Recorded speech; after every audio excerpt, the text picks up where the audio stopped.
En bref, aujourd'hui on va parler du Premier Reich. Bon, on a tous déjà entendu parler du Troisième Reich, mais est-ce que vous êtes déjà demandé où étaient passés les deux premiers?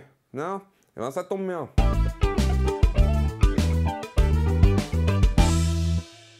Vous vous souvenez de la fois où j'ai dit? À l'époque, la France se préparait à aller en guerre contre l'Espagne aux Pays-Bas, parce que les Pays-Bas appartenaient à l'Espagne à l'époque, mais ça c'est une autre histoire. Et ben c'était pour parler du Saint-Empire romain germanique, qui à la fin n'était plus vraiment ni saint, ni romain, ni un empire en fait. Enfin bref, le but d'Adolf Hitler était de créer un Reich qui durerait 1000 ans. Mais à quoi faisait-il référence? Bon, à la mort du roi Pépin le Bref en 768, son royaume est divisé entre ses deux fils, Carloman et Charles, comme c'était la coutume chez les Francs. À la mort de Carloman en 771, Charles récupère sa partie du territoire et devient le seul roi des Francs.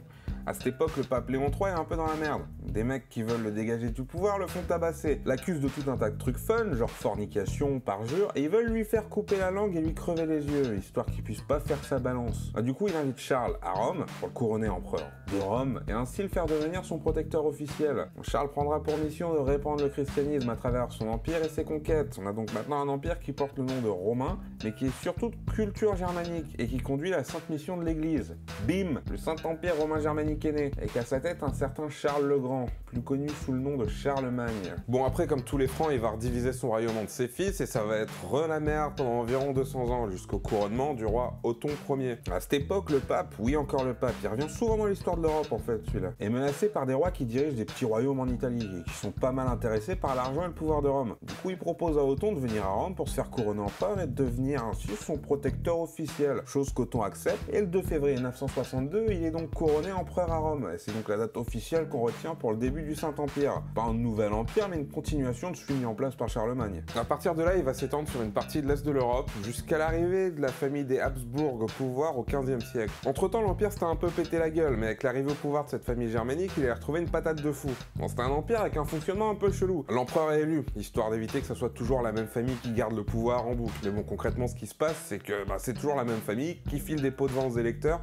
pour rester en place. Et l'Empire atteindra son max avec l'arrivée au pouvoir de Charles de Habsbourg, aussi connu sous le nom de Charles Quint, en 1519, et le fils de Philippe le Beau et de Jeanne de Castille, et par ses parents il récupérera la couronne de l'Empire germanique, mais aussi l'Italie, l'Espagne et quasiment tout le Nouveau Monde. Mais le truc c'est que, comme on vient de le voir, pour arriver au pouvoir il fallait payer un max de pots de vin. Et malgré tout l'argent des Amériques, Charles a réussi à ruiner l'Empire. En plus des dettes, gérer un empire aussi grand, c'est juste une vraie galère, quoi. Bon, déjà en Amérique, il y avait des mecs comme Cortés et Pizarro qui faisaient un peu leur vie en exploitant les indigènes contre la volonté de Charles. Et en Europe, entre les révoltes paysannes, François Ier de France qui essayait de lui taper sa place et la montée du protestantisme, c'était un gros bordel. Bon, en bref, il avait un sacré bazar à gérer, et à son abdication, l'Empire a été redivisé entre la partie germanique et l'Espagne qui retournait faire sa vie dans son coin. Et c'était franchement pas plus mal comme ça. La partie germanique, qui s'appelait toujours le Saint-Empire romain germanique, a continué de se péter la tronche pendant environ 200 ans, jusqu'à l'arrivée dans la partie d'un nouveau joueur, Napoléon Bonaparte.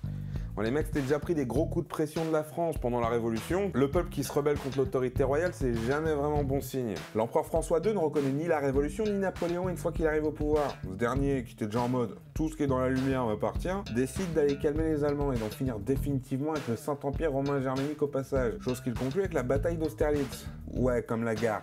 Bon, c'est un peu le bazar toute cette histoire. Déjà, sur sa fin, l'Empire était plus vraiment catholique, donc plus saint. Et vu ce qu'il en restait, c'était plus vraiment un empire non plus en fait. Et ils avaient évidemment plus beaucoup de rapport avec Rome. Mais ils avaient duré près de 1000 ans, et ça en Europe c'est un sacré exploit. 1000 ans de guerre, de conquête et de redécoupage de frontières permanents, c'est ça le souci du Saint-Empire romain germanique, c'est qu'il a jamais vraiment été uni.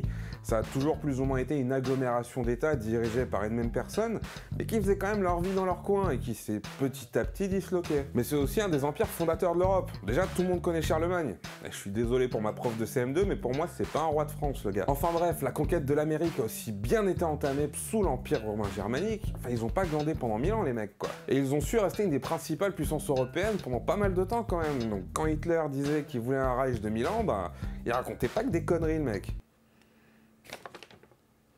Du coup c'est quoi le deuxième Reich ?